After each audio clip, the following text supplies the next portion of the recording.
of Alabama, he donated us over 250 books.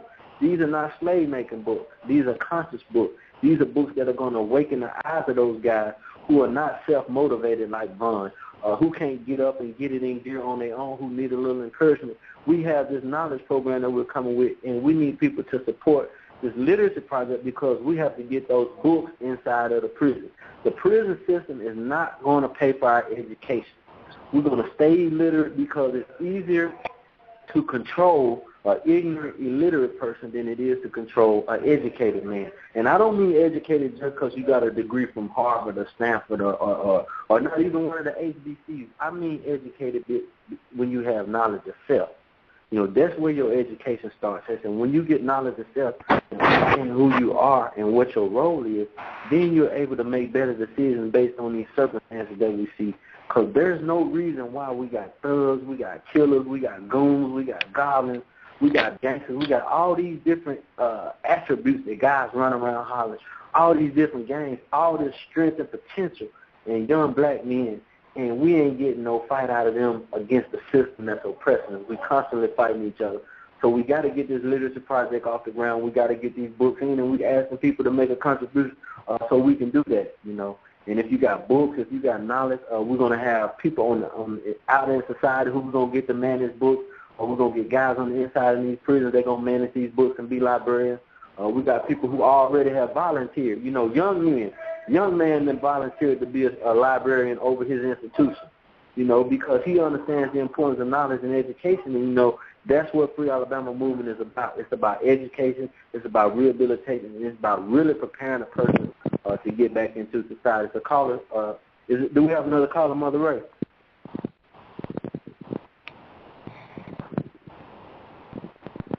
Yes, do we have a caller on? Yes, sir. Is it my turn? Yes, sir. Go ahead. Thank you for calling Free Alabama Movement Blogtalkradio on the Roundtable discussion. Thank you for calling in, sir. Go ahead. Yes, sir. I didn't know it was my turn, man. I was listening to the speaker, to the host so good, and I was listening to the other brothers. You know, I had some things on my heart that I wanted to respond to, but the first thing I thought was black men always respond to. You know, I don't want to defeat the purpose of the movement by any means. I want the movement to understand this, man. And I'm a part of the black man movement. I'm not African. I'm not American. I'm a black man because there's a different distinction. And I know a lot of people won't agree with that, but that's what I am right now, you know. And I don't want to defeat any brother that's doing something positive. I want to always cooperate with the positive movement of my nation because this is a nation inside of a nation. I listened to the brother that was speaking for a minute. I listened to the caller after him that asked for donations and prayers. I listened to the host. And I'm going to say this, man. The realistic part of it is this. The administration, the delegation, the government, the people that we fight against are not looking at the situation you are in or we are in or I have been in right now. What they are looking at is the people who have not been in that situation. I want the brothers to understand me because I have to get off of this because I got a family and I got to take care of them. So I got to walk what I talk. I got to teach what I preach, and I got to always be on top. So I want brothers to understand this. What we need to do to move forward, because there was talk about this as to the conspiracies that happen and where we need to go from here. Man, I appreciate that brother that spoke for a minute. I don't know his name, so I don't want to disrespect him by calling his name wrong. But what we need to do for the next part of the movement, other than the brothers that are incarcerated, that we need to educate them a little bit more to how to stay out of prison. What we need to do is educate our brothers who have not been incarcerated because those are the votes that count. Brothers don't feel me, man. I'm doing the same thing in the streets, man. I'm stomping the same movement. I'm getting my feet dirty every day telling brothers don't do it. You ain't got to sell no drugs, man. You got to sell yourself a drug. You got to get yourself high on education. Education is the most important part. I hear brothers always say there's different aspects to this game. You know, man, you gotta get yourself on the knowledge that there's conspiracy that been put against you. I know the conspiracy. Every brother knows the conspiracy. We got YouTube, we got Google, We got, we could talk about the Willie Lynch. We can talk about all of that. Every black man knows that, man. And I don't want to use disrespect by saying this shit, but it is shit at this point. It's defecation. It is the thing that is spewing out of us because we know we got the anger, but now let's take the anger and make it into something, man. I did 8-9 years in the penitentiary. And I'm not saying I'm the best right now, but I know one damn thing, I'm not going back. So now let's educate, take responsibility, and stop saying I am my brother's keeper, but be my brother's keeper. Every single day we talk about the victimization that happened to us is nothing but common knowledge that leads to nothing. Common knowledge is like saying that water tastes good. Common knowledge does nothing. Knowledge that transforms into wisdom that becomes understanding, which is the best part of man, is what leads you into something better. I know this for a fact. I'm not knowing this because I own a cool-ass business. I don't own no T-shirt shop or no detail shop or none of that. I own a shop that takes care of my family. So that's what the black man has to do immediately, take care of his family, form a foundation that says I am a man, because nobody will respect you if you are not a man. Nobody will respect you if you are not upholding your culture. The white man or whoever victimizes us, if we want to say it's the government, if we want to say it's the Europeans, whatever name we want to give them, they uphold their culture. Every day they get up, they take their ass to work, they feed their family, they uphold the laws. The thing about the black man is we know we have been victimized. We know we've been put in a situation since slavery that says that we have to get it how we live. We know that we have to do all of these things that are necessary for us, because I've shot, I've sold, I've done all of that. And every brother on this phone probably has done the same goddamn thing. If we know that and we don't do anything better, we're ignorant to the facts that we know. That means we're dummies. So once you get in the situation, get yourself out of the situation or nobody will listen to you. The same brothers that's rocking them dreads and shit that can't get no jobs, you can't go with dreads and tell them to get a fucking job. The same brothers who have no education, if you have none, you can't tell them to get an education. If you want to live the American dream, because that's what it comes down to. I listen to brothers every day for the past 37 years talking about we have not had a part of the American dream. We have not had a part because we've been victimized. We were slaves. We know this. They make movies about this with comedic undertakes. They make Django, all of those things. It's funny that we were slaves, and they had a hero that was a slave. They make movies about this. They make entertainment about what we've been through. When they make entertainment about what we've been through, that means it's no more an important issue. My daughter watches SpongeBob SquarePants. It's not an important issue to her. Her mathematics are an important issue to her.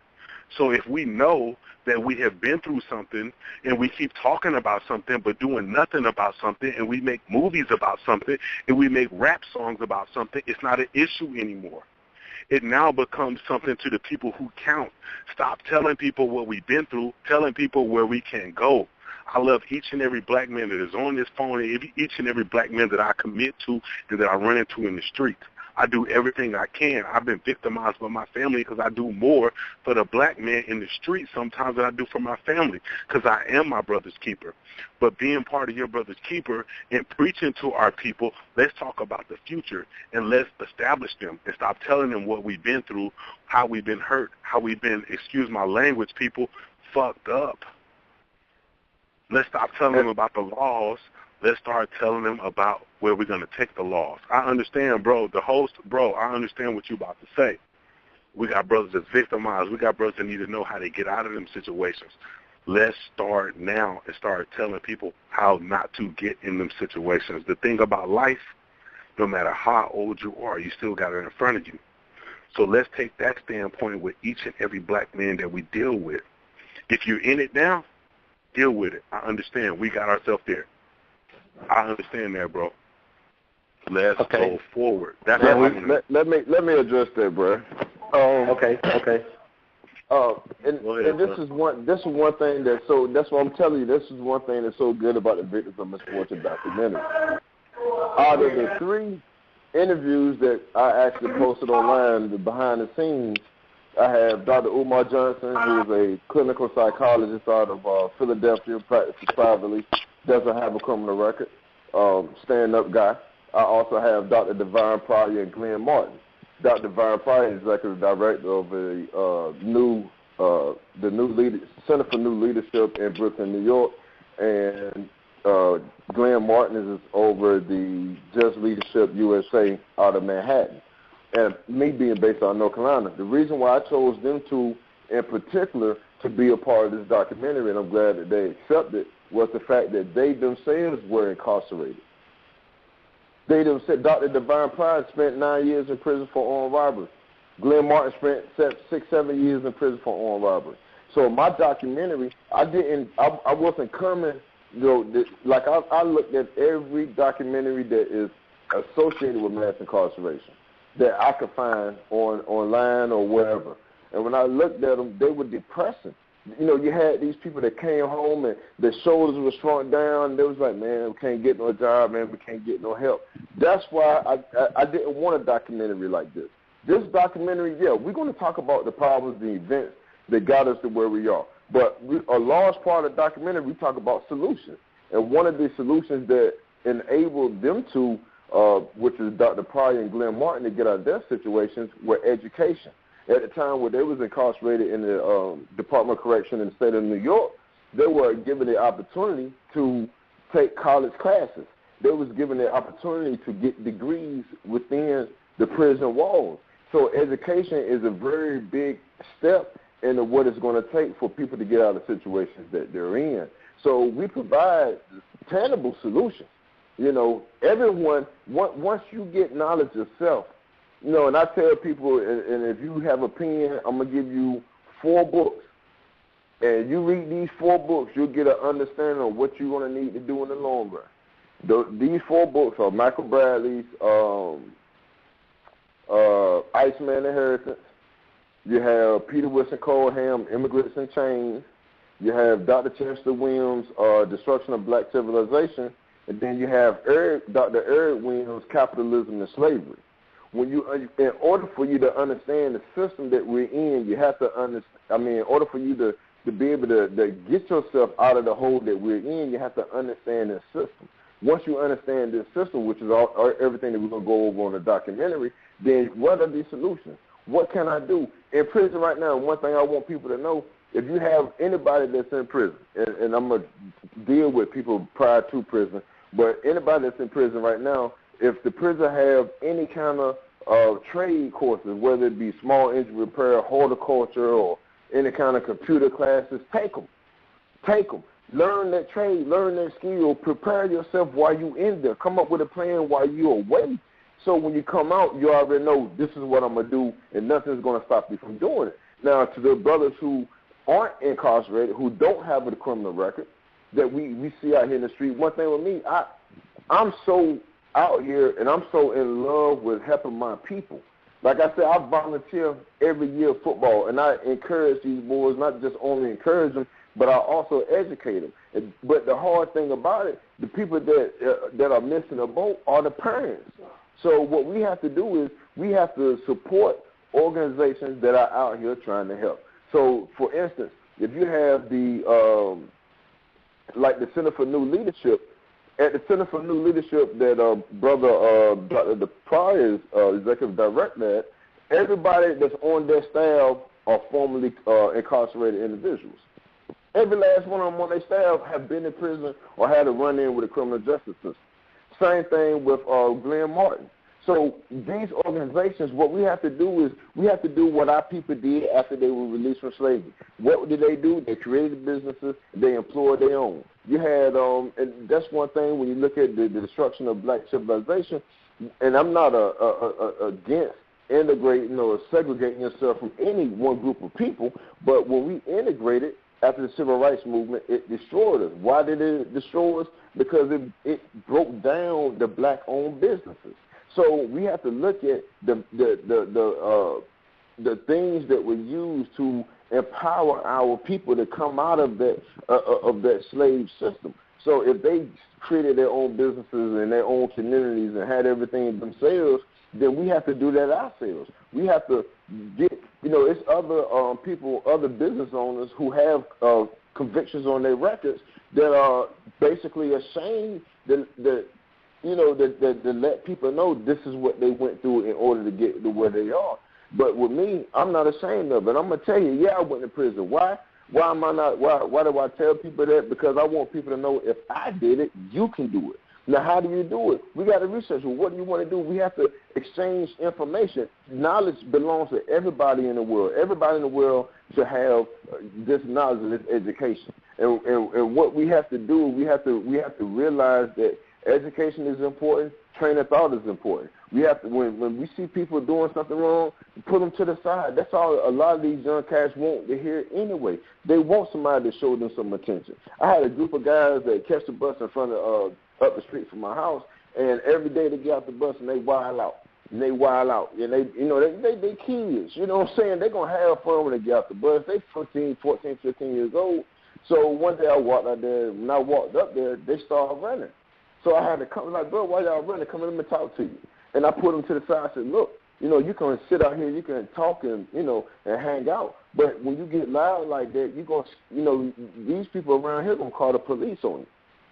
But did they listen to me? No. So they went ahead and they did what they did. They said, please come over there. So one of them ended up coming to me one day when I went to my mailbox. She was like, man, I'm glad you told me.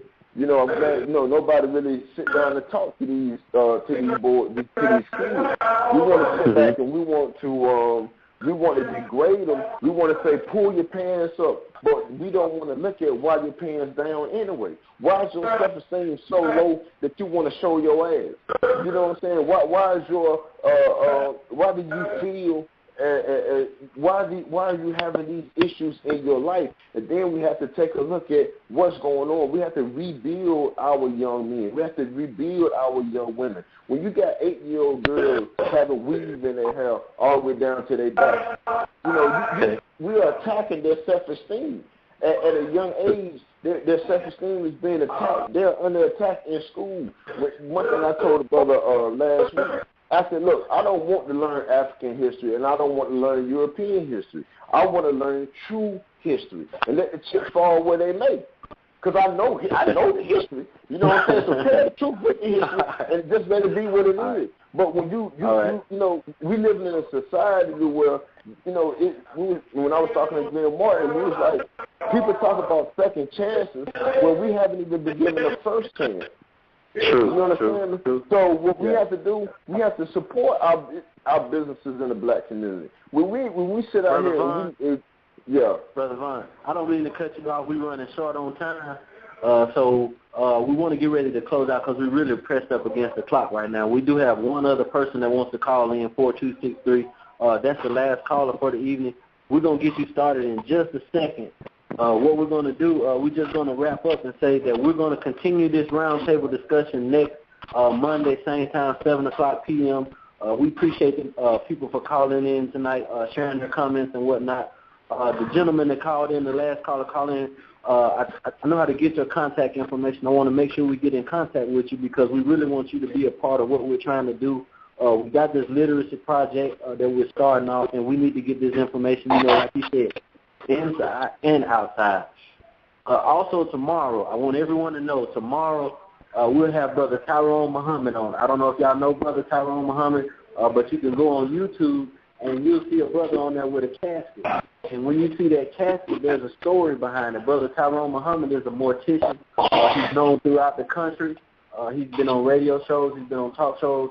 You'll see him talking about the gang violence and the death toll that is taken on our society and our community, young black men. So we do want everyone to please tune in tomorrow because this man has a very important and powerful message. We want y'all to be on the show and listen to Brother Tyrone Muhammad because he's going to do just what the last caller just called in and said. He's trying to reach the ones that are out there that hasn't come in yet. So we're working together. We want to force on the outside, and we want to force on the inside, and we want everyone working together. So caller 423, go ahead and come on, line that caller on. This will be the last caller for tonight. All right, go ahead, caller. You're on. Hello? Go ahead, caller. You're on. Hello? Yeah, you're on. Go ahead, please. Thank you for calling in. Free Alabama Movement, Blog Talk Radio, Roundtable Discussion. We appreciate you calling in tonight. Go ahead, please. was calling in because I watched this the videos on YouTube, and the reason why I was calling just to see, as a sister, my brother has been in and out of prison for a long time, and my dad done 26 years in prison. My mother did 10 years. The only difference between me and them is Lord's grace and mercy that I was not consumed. But what is someone like myself can do to, I guess, help y'all, or what can be done? Okay, I appreciate you asking that question. Like I said, we're praying direct attack on the Department of Corrections. We're seeing mass incarceration at historic levels. Alabama prison system is the most overcrowded prison system in America. And I'm aware. I haven't been too long left from St. Clair, not too, matter of fact, a few weeks ago. Okay. Yeah, and that's what I was about to say. We're going to keep the pressure on. We're going to stay in their face. We're going to continue to protest. We're going to continue to let them know that we see what they're doing. They're not hiding their hand about what they're doing. 63% of people in prison are black. So why should we be afraid? Why should we be hiding our hand about what we're doing? And what we need the people on the outside to do is to talk to their family members inside of the prison. There's some of them that we can't reach. Only their family members can reach them. So we need to make sure that the family members reach out to their people on the inside and say, hey, look, this system is about economic exploitation. They're working y'all for free. They're charging y'all for medical copay. They're charging y'all for armbands. They're charging you for ID. They're charging you for phone calls. They're charging you for cell phones. They taxing us at the store. So we have to stop sending our resources into the prison system because we're financing our own oppression. The paycheck that they get in their pocket for doing the dirt that they do to us, we are financing that. We're paying for it. We're supplementing with all these other, visitation yards, buying the snacks, all these things. If we took the money that we invested in the store, the visitation yard, the armbands out of it, if we took that money and invested it in getting our freedom, we would get people out of prison. We would have enough resources to pull people out of prison. But instead of us doing that, there's a selfish element inside of prison. Guys who don't really care about their loved ones, want to get what they can get from them. I need a green dot. I need to catch stove. Come up here to see me every weekend. You know what I'm saying? If we take some of those resources and start investing it in fighting this war to get out of prison, we'll be able to pull some people out. So we need the family members to start preparing themselves and start saying, hey, I'm not going to be able to keep sending my money in there because you ain't going to never come home if I do. So I'm going to stop sending my money and I'm going to start investing in the organizations that are trying to get people out of prison. Free Alabama movement is one. We need these investments. We need these donations because we're going to do the right thing with them. We're going to keep these platforms open. We're going to keep this message going out. We're going to keep organizing these rallies. We're going to keep organizing these protests. And we're going to attack one prison at a time until we can shut a prison down. And when we shut that one prison down, then we're going to move on to the next prison. We got brothers down at Holman, Robert L. Council down there struggling, going on a hunger strike, putting in work. There's several more men that they locked up because they are participants in nonviolent peaceful protests because we are fighting for education. And we need to get people educated so that they can understand what we're trying to do as a group, an inside group, an outside group, working together, understanding that this system is designed to destroy, to kill, to exploit, and we can do something about it, and we must do something about it. And that's what these roundtable discussions are for. That's what this radio talk show is for. That's what people are sacrificing for. That's why Robert L. Council is going through the administration threatening to poison his food and him being sick and him having to go on a hunger strike because he's not going to be afraid. He's going to be fearless. He's going to be the warrior. He's going to do what the caller says. He's going to do what must be done right now to bring about change in this situation. So that's what we got to get everyone to understand. What role are we playing? We heard our special guest speaker, Vaughn, talking about investing in these companies and stuff that are not doing us no good. So we have to find out who these companies are and stop spending our money with them. And the first company is the Department of Corrections. We got to stop investing with the Department of Corrections because the return on our investment is not worth what we're putting into it. So we thank everyone for calling in. We thank our guests. We thank Brother Vaughn for calling in. We thank Ivan Kilgore for calling in. We thank Mr. Curry for calling in. Of course, we thank all of our guests for calling in. questions or comments and whatnot. And again, tune in tomorrow. The beat don't stop. We're going to have another Power Pack presentation, Incarcerated but Free. We're going to have Arthur Monique Ray. She'll be hosting her show. Again, as I said, she's going to have Brother Tyrone on. So I'm going to turn it over to Mother Ray, and she's going to let y'all know what we got coming up next, and we're going to close out the show and see everyone tomorrow.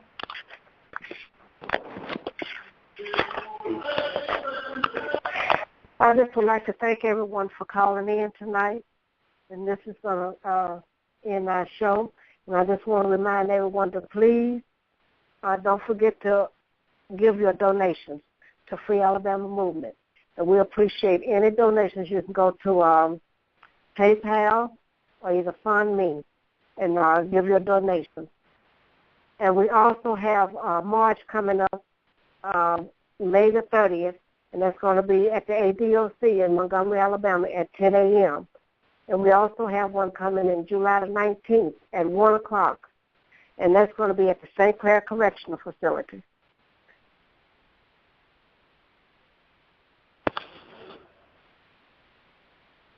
Is that it, Mother Ray? That's it, and we're getting ready to go off the air now because it's 9 o'clock. All right. Thank you, everyone, for calling.